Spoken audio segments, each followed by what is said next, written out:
টঙ্গীর বিশ্ব ইজতেমা ময়দানে হামলা হত্যাকাণ্ডের ঘটনায় ৭ দিনের মধ্যে বিচার নিশ্চিত করা সহ ৪ দফা দাবি জানিয়েছেন ঢাকা বিশ্ববিদ্যালয়ের একদল শিক্ষার্থী। তারা তাবলিগ জামাতের মাওলানা জুবায়েরপন্থী বলে পরিচিত। আজ রোববার বেলা 11:30টায় বিশ্ববিদ্যালয়ের কেন্দ্রীয় মসজিদ প্রাঙ্গণে সংবাদ সম্মেলনে ওই ৪ দফা দাবি জানানো হয়। সংবাদ সম্মেলনে লিখিত বক্তব্য পাঠ করেন ঢাকা বিশ্ববিদ্যালয়ের রাষ্ট্রবিজ্ঞান বিভাগের শিক্ষার্থী জাহিদুল ইসলাম।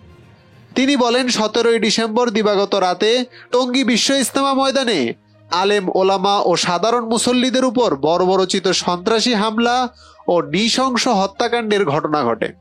মাওলানা সাদ কান্দলবির অনুসারীদের নেতৃত্বে সশস্ত্র সন্ত্রাসীদের এই হামলায় অন্তত 4 জন নিহত এবং শতাধিক মুসল্লি গুরুতর আহত হন।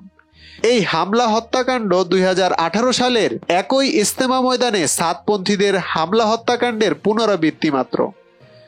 তিনি বলেন, 2018 সালে তৎকালীন আওয়ামী লীগ সরকারের সঙ্গে সাদপন্থীদের ঘনিষ্ঠতার কারণে ওই হামলার বিচার তো দূরের কথা, কোনো তদন্তও হয়নি।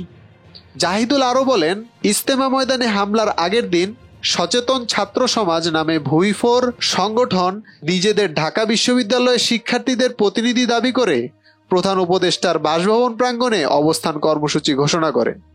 পাশাপাশি সাদ কান্দলবিকে কেন্দ্র করে তাদের পেশ করা সব দাবি রাতের মধ্যেই মেনে নেওয়ার হুঁশিয়ারি দেন। এই হামলার পিছনে এই সংগঠনের সরাসরি সম্পৃক্ততা রয়েছে বলে শিক্ষার্থীরা আশঙ্কা করছেন। তাই তারা সচেতন ছাত্র সমাজের বিচার দাবি করেন।